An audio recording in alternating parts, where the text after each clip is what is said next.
Okay, thank you, Amy, for the tee up. My name is Liz Rice. I'm the director of our State Association of Soil and Water Conservation Districts right here in Indiana.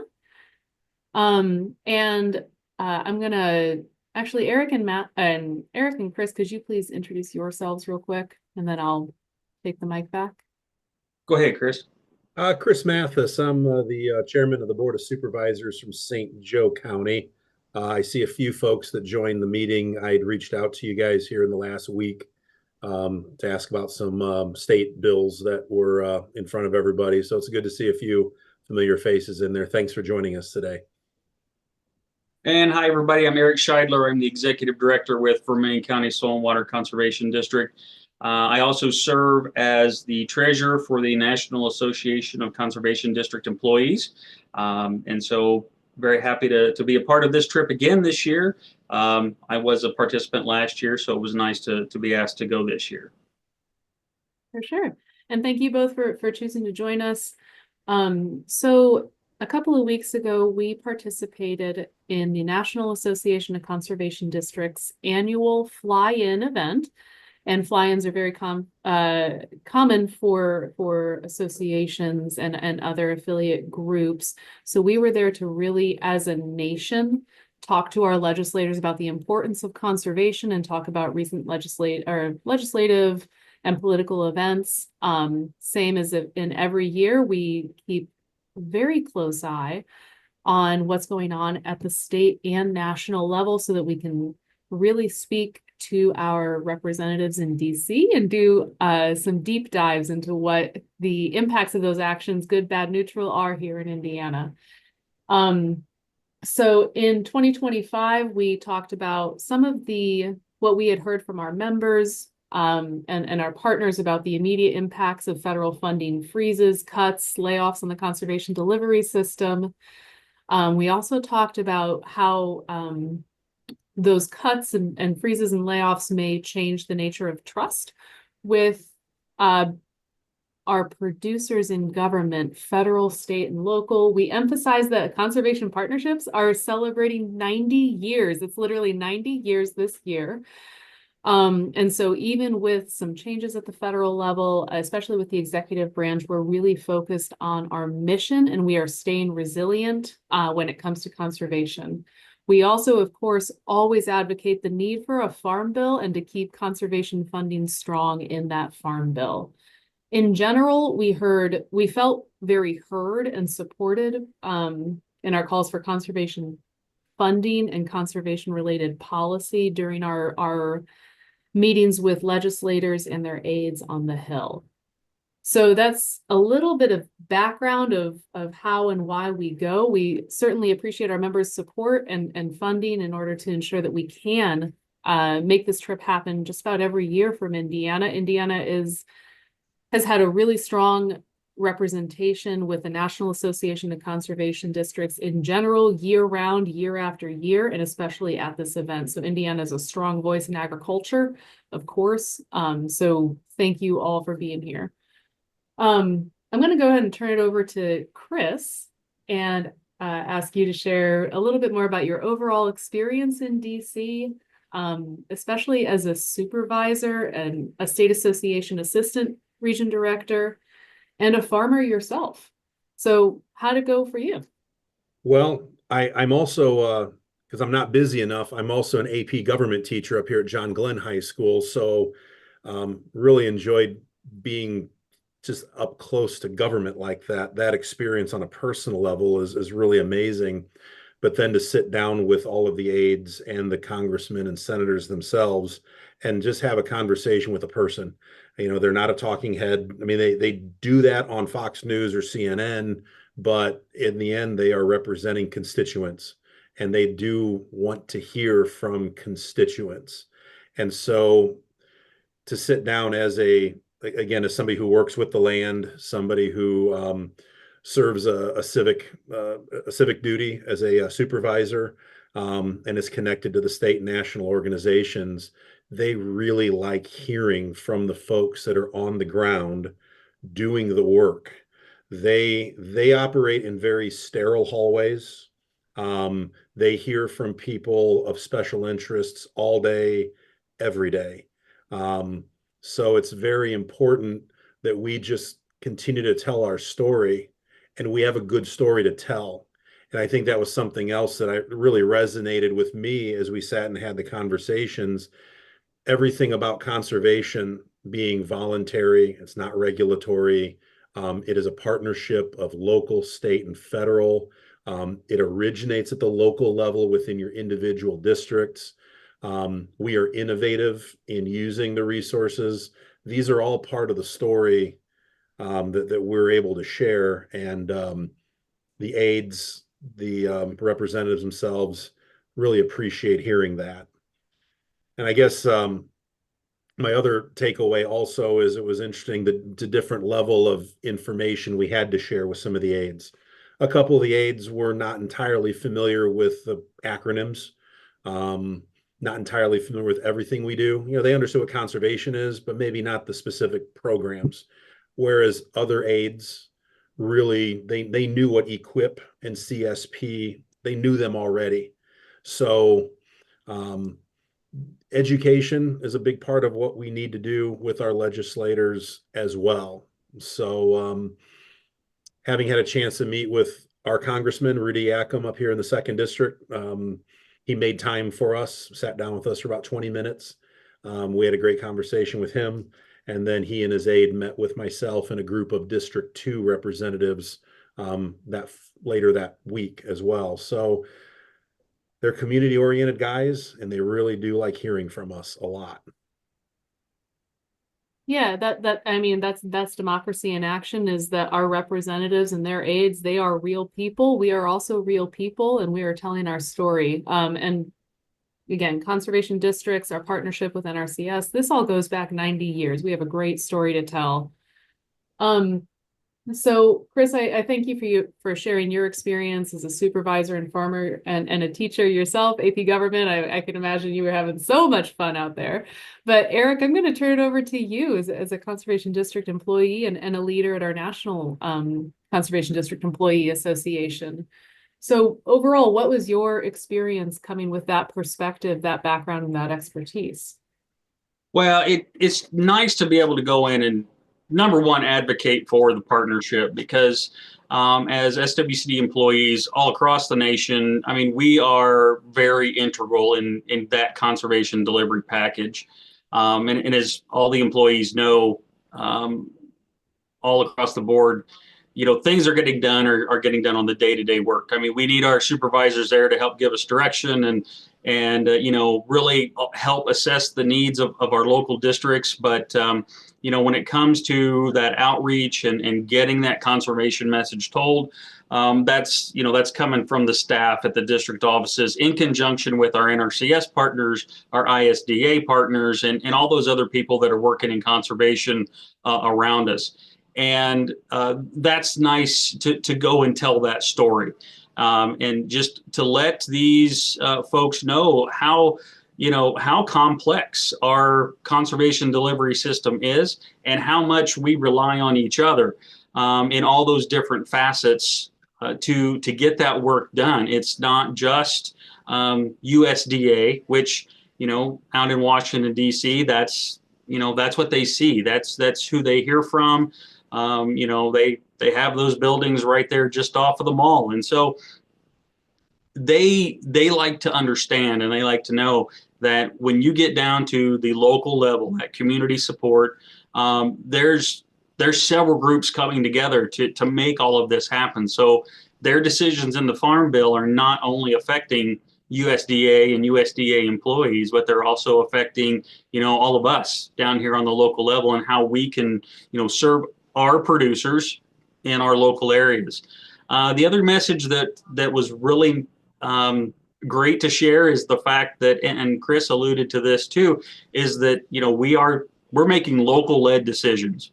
We're looking at this from the ground up. We are going out and we are asking the people in our communities, in our counties, what do we need? What's important here? What resources do we need to protect? for us, and then we're sending that up the chain in order to get whatever assistance is going to be available.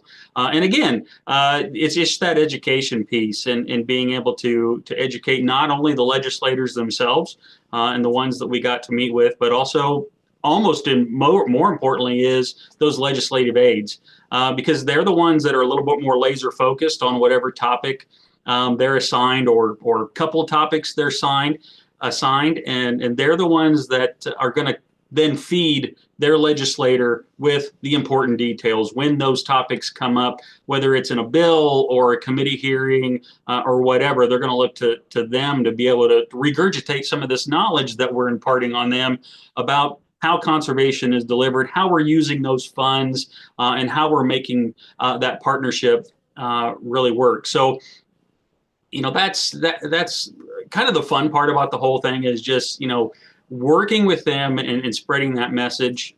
We also got to spend a lot of time with our regional conservationist at NRCS, Curtis Elke, and have a great conversation with him, just about whether we like it or not, all these changes that are going on within NRCS and our other federal partners, and what that might look like going down the road. And it was just nice to have an open conversation. Curtis's take was, Curtis is a pretty positive guy. In my role with NCDEA, I've been able to meet and work with Curtis several times, and Curtis is just overall a positive guy. That's the way he lives. He has a positive outlook on everything. And his take was, we're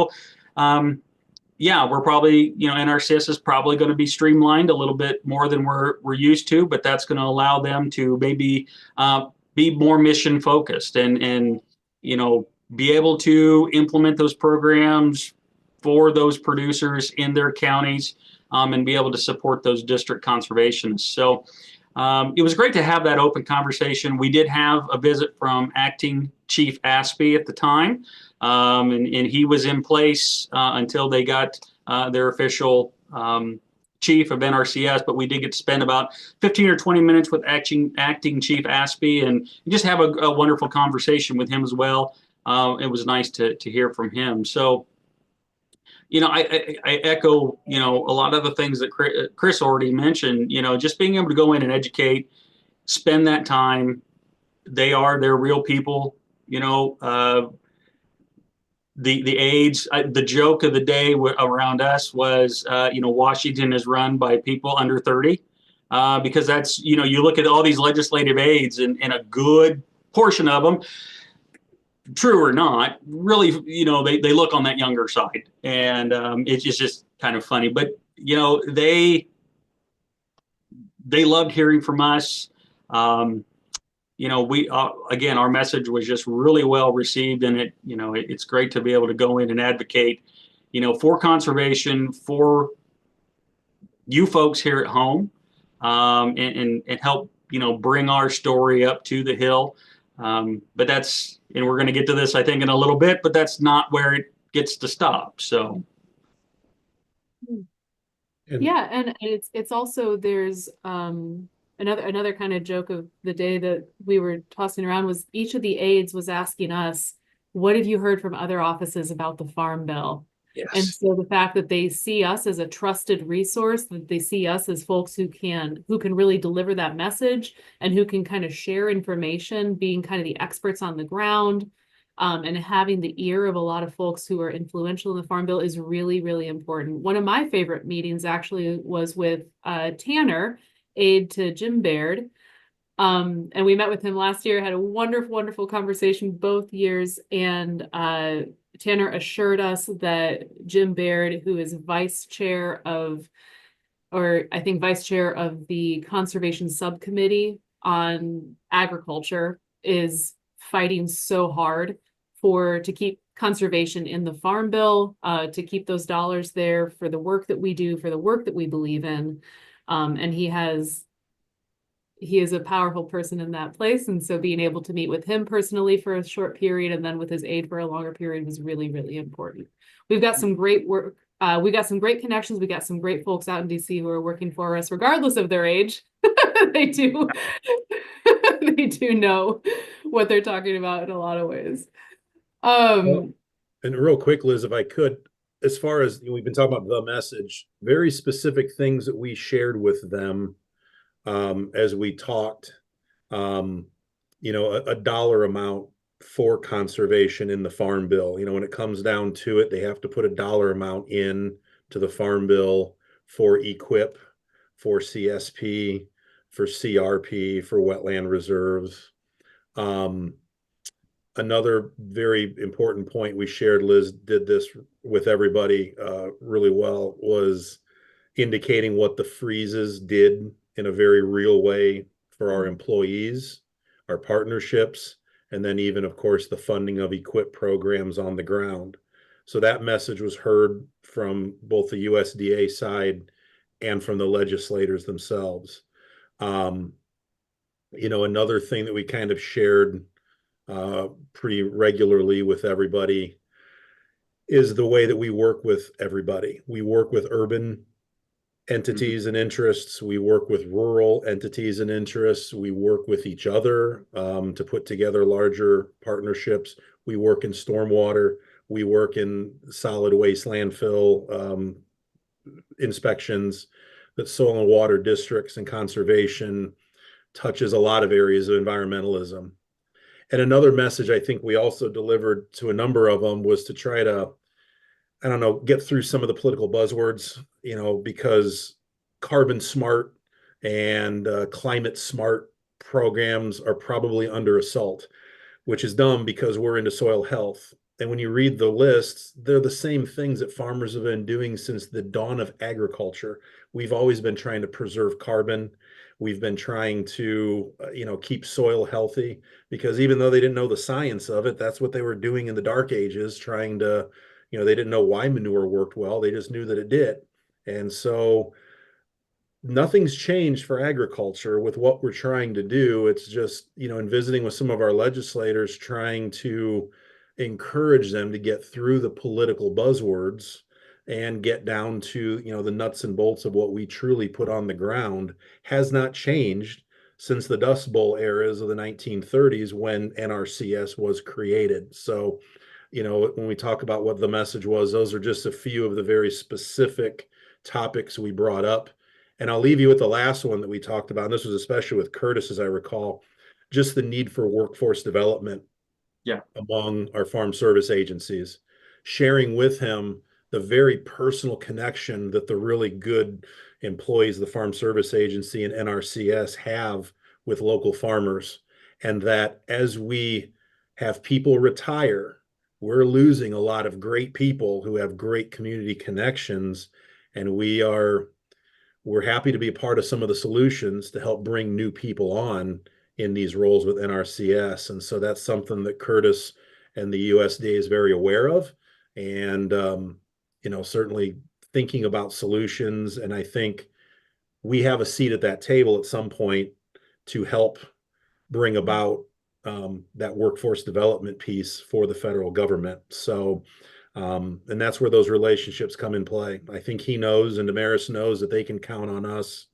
to help if there's some shortcomings as we go forward, with various projects in the federal government. So those were my specific things. Eric, I don't know if there's something we talked with everybody, if you can remember, that we specifically talked about as well.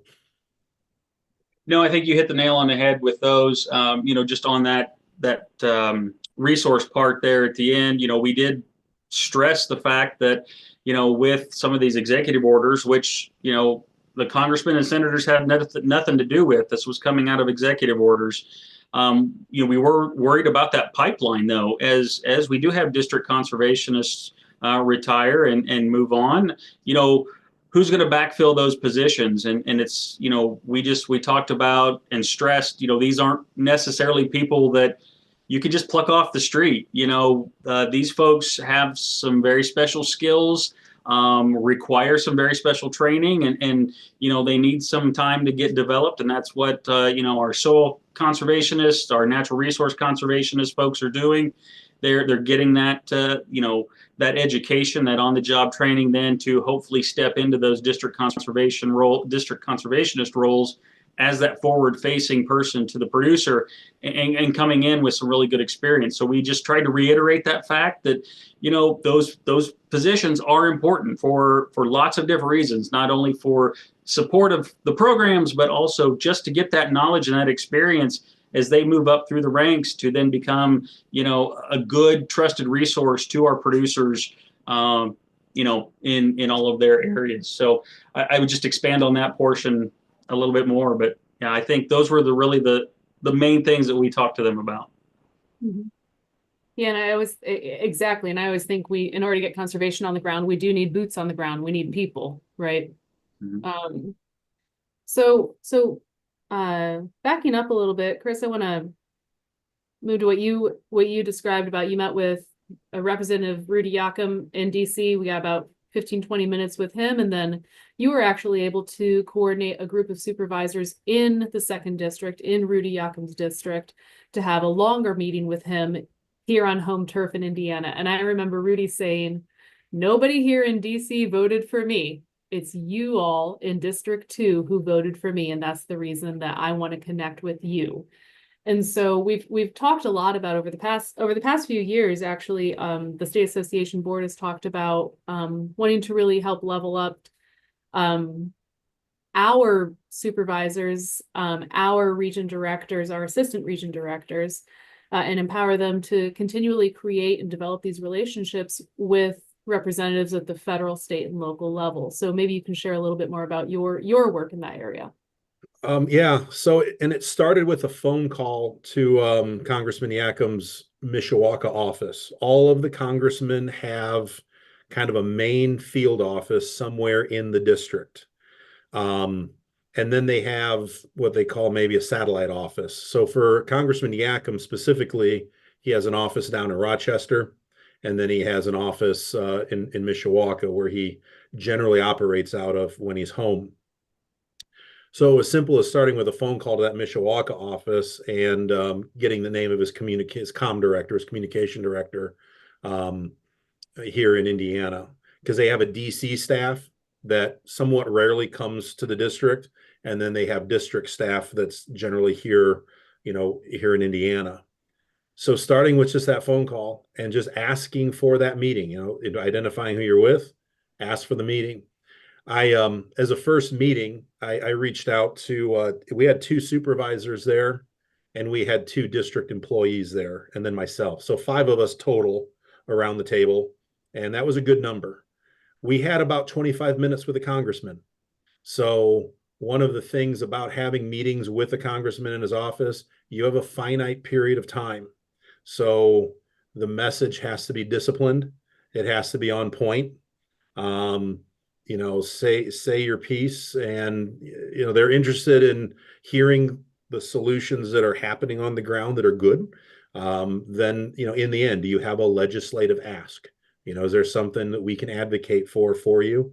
And being prepared to have that message is very important. So we were pretty well prepared on that, going into that meeting, as far as having an on-point message. That we will do better next time, of course. But in general, that would be the number one piece of advice.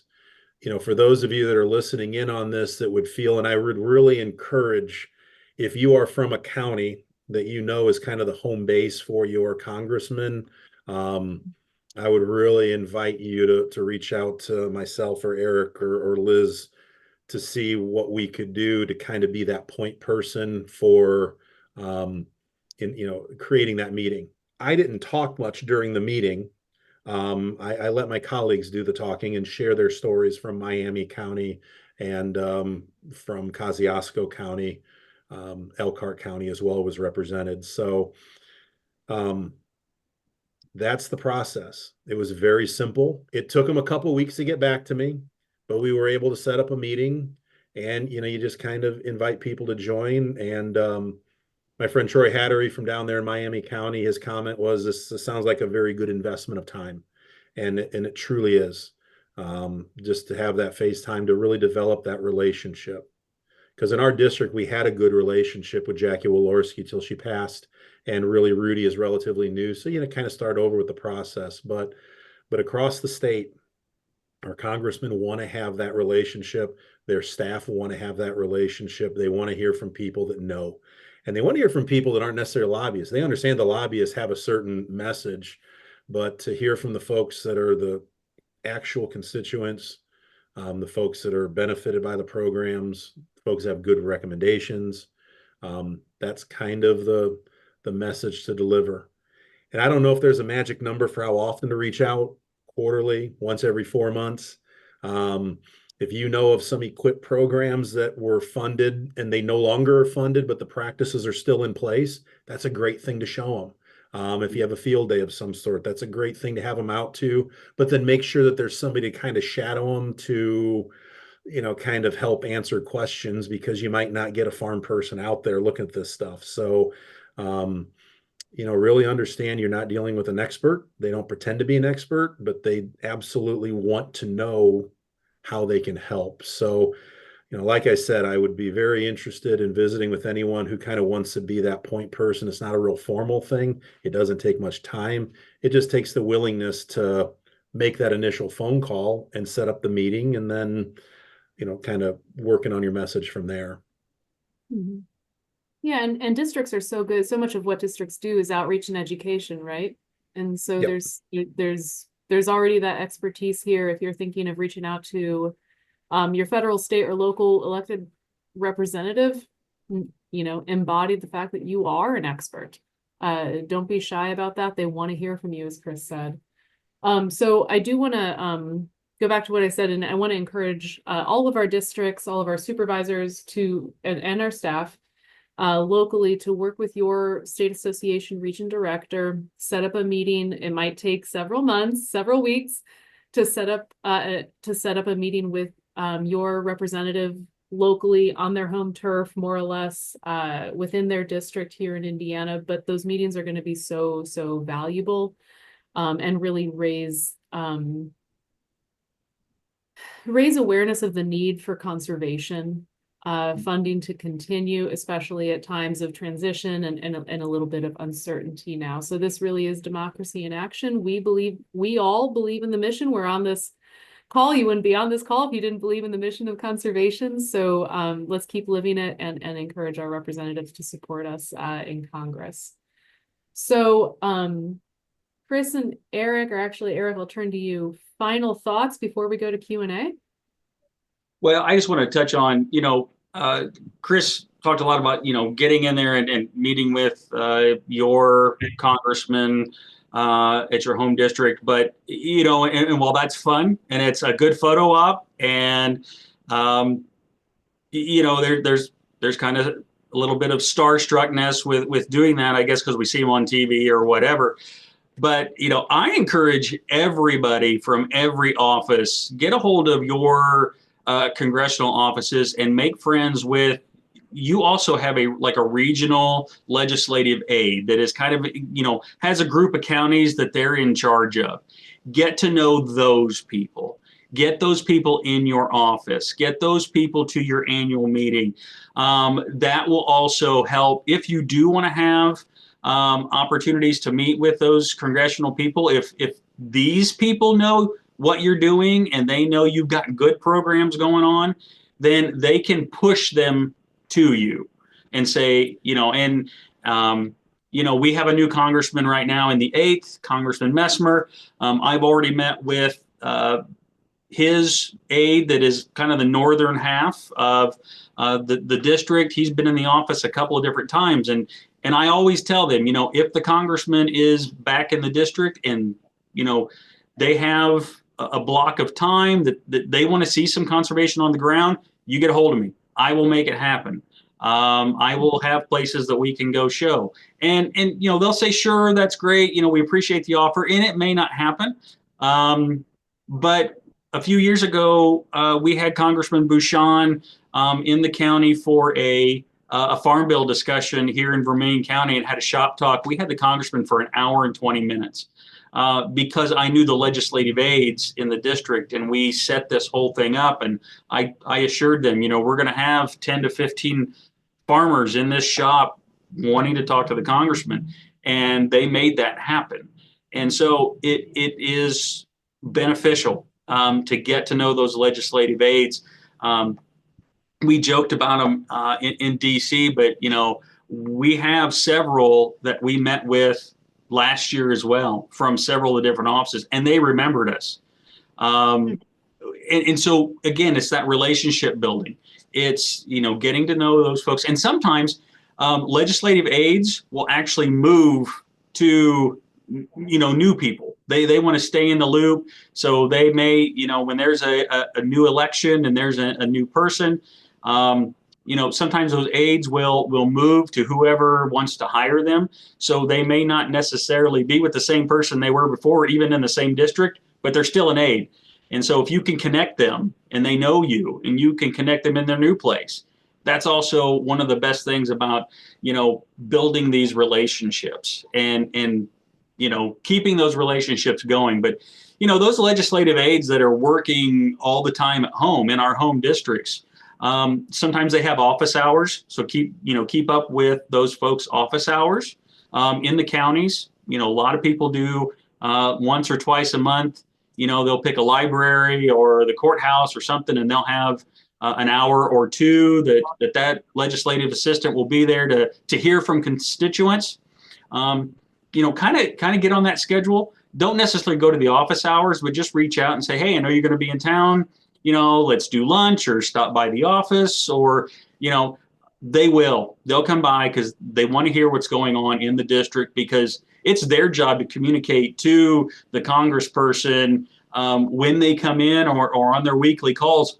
What are you hearing in the district? What do I need to know about? What's the buzz? And so if they're hearing from, 6 of the 10 counties in their district about conservation, we're going to get heard. That message is going to be relayed. So again, it's fun to have that photo op with the congressman, but get to know those aides. They are a wealth of knowledge. They love to be out. Take them out for a drive.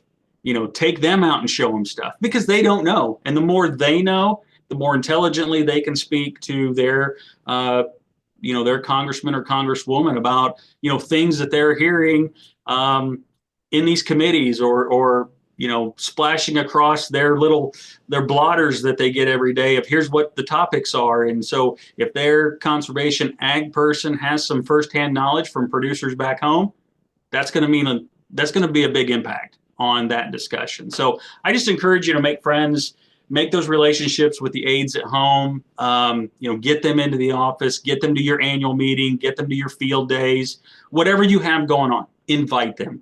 And if they have time, they'll show up. If they don't, they'll remember you invited them, and then they'll start asking, hey, you got anything coming up? I've got some time. Anything I can come be a part of. Develop those relationships. Yeah, extremely well said, Eric. It's all about the relationships, and if somebody can't come at a certain time, they're still going to remember you, and when they do have an opportunity, they're going to reach out. I live in District 7, which is Representative Andre Carson's district, and so I'm actually working on trying to get him out to one of our conservation.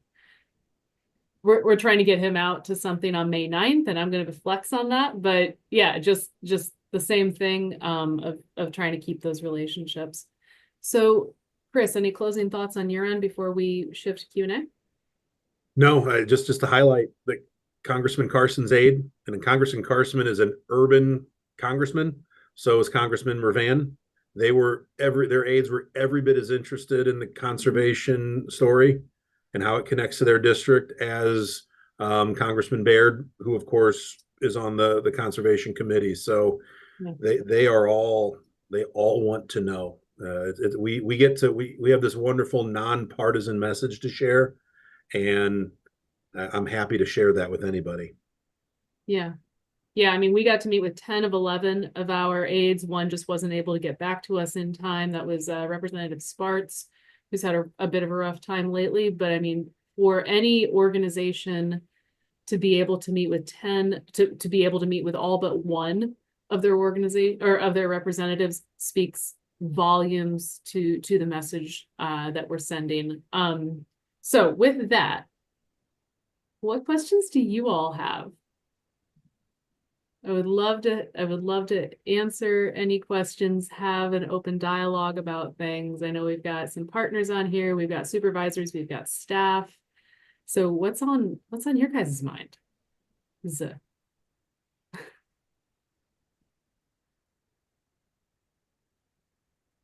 Liz, did it come up at all regarding the farm bill? Excuse me, about the keeping the food supplement program as part of the farm bill instead of separating them? Really good question. So Mark Kingma Mark, you are secretary now on the State Association's board and a supervisor up in Jasper County. So Mark, thank you for that. It seems as though, from what I've read, is that the Republican Party, or at least the executive branch, would like to push the Republican Party to remove SNAP, Supplemental Nutrition Assistance Program, from the Farm Bill, thinking that, like, food is not part of the Farm Bill, and keep farms in the Farm Bill. So that didn't come up, that came up very indirectly. What we really focused on with our message was needing for a farm bill, which expires on September 30, and the government is funded only through September 30 as well. So September 30 is a big deal for government funding and the farm bill in general, and just the need to keep government or to keep conservation in the farm bill, focus the farm bill on farm related things. And also with all of the Inflation Reduction Act IRA dollars that are in the Farm Bill now for conservation, those IRA dollars are very, very, very, in conservation, are a very small part of all of the other IRA stuff, all the other things that IRA funding went to. So if there's a way to kind of rebrand or repackage those additional dollars from IRA that went into Farm Bill for conservation, that would be great. So that was our message with the legislators or their aides that asked about that. So Mark, did I answer your question? I know I kind of jumped around a bit. And Eric and Chris, of course, jump in if. I think I made the joke that Vegas could make money on the outcome of the farm bill, because Yes. it ranges from people, congressmen that are in the know with agriculture. They're yes, we're going to get something done. Congressman Shreve, who's new, his comment was, we got to stop punting. We got to get something done. This is just part of our job. We got to get it done. Some of, as I recall, Amy or Liz rather, some of the folks that met with their Georgia or Mississippi, other state delegations, they heard a very different message from their folks that, whether a farm bill is going to definitely for sure happen, or nope, we're too far away from getting anything figured out between the Senate and the House versions. Nobody has, there's no consensus really as to what that's going to look like going forward. And that's something that's the message I heard anyway, from talking to as many people as we did in a short period of time. And that's I heard that as well. I heard from some states that, like, yes, all IRA funding is getting wiped off the table. I heard from others that, like, it's probably just going to be rebranded and moved and, kept in the Farm Bill for conservation or for other things. So there's just, once again, there's just so much uncertainty out there. And then I think the Senate is being asked to remove $1 billion from the Farm Bill, and the House is looking at $230 billion that they're being asked to remove from the Farm Bill, and that could be SNAP, that could be quite a lot of things. Yeah. I think one of the pieces that we were able to share was something that Damaris had shared with us, and that was, out of all of the, for Indiana, out of all of the applications that are submitted, how many actually get funded? And so that was one of the ways that we illustrated that point, because it's around 20 to 30%. And that's not a lot, and so our message was, even if we bump that funding up to meet 50% of the applications that are submitted, that would be a huge step in conservation delivery for Indiana. And so, we appreciate the fact that, even though Damaris couldn't make the trip with us, she still provided us with some great factual material that we could take in and just say, here's the numbers. And, here's what we get, here's what we're doing currently, and, and here's what we would like to see negotiated into the Farm Bill, and not asking for the whole, we are not going to get the whole pie. But let's up the size of the piece of the pie that we're getting and be able to fund a few more of these contracts, because back home that just means there's some good work that producers want to do on their ground, but they just can't get done. And this funding assistance is helping them achieve stewardship goals that they are making on their ground. So I just appreciated that that information from Damaris, and I think that was pretty powerful to be able to go in and talk with those numbers to our representatives and our congresspeople, and I think if districts, soil and water districts, start having these conversations on the home turf, if work with your district conservationist or your acting, or up that pipeline, and they can par that down to even getting more of a regional or even soil and water district numbers. This is how many applications we had, this is how many we didn't get funded. And have that direct impact. They want to know the impact. They want to know, how is it affecting my constituents? And it's great information, and it's right there. They're our partners, and I'm sure they will provide those types of statistics to us. Yeah. And that having that was so helpful. I sent that data to a number of aides afterwards who were like, this is great, and this helps us make our case. Yeah. So Jared, thanks for that thumbs up. That was huge. I know you sent me that morning that I was there, and I was like, can I have this now, please? And you were like, yep, I got you. So I appreciate that. Thank you. What are questions for those here? I think I've met all of you in person, at least virtually, if not in 3D.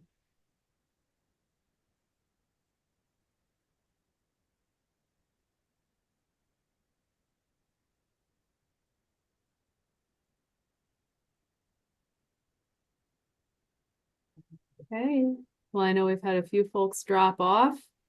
If there's no other questions, I'm going to go ahead and close this. Final parting message is definitely reach out to myself, Eric, Chris, your IASWCD region director. And of course, if you're a supervisor, connect with your other supervisor staff. Of course, connect with your staff. Let's keep pressure on our legislators to keep conservation money flowing, keep conservation policy flowing, as much as makes sense. So education is a huge part of that. So, okay, that's all I got. Thank you all for your time.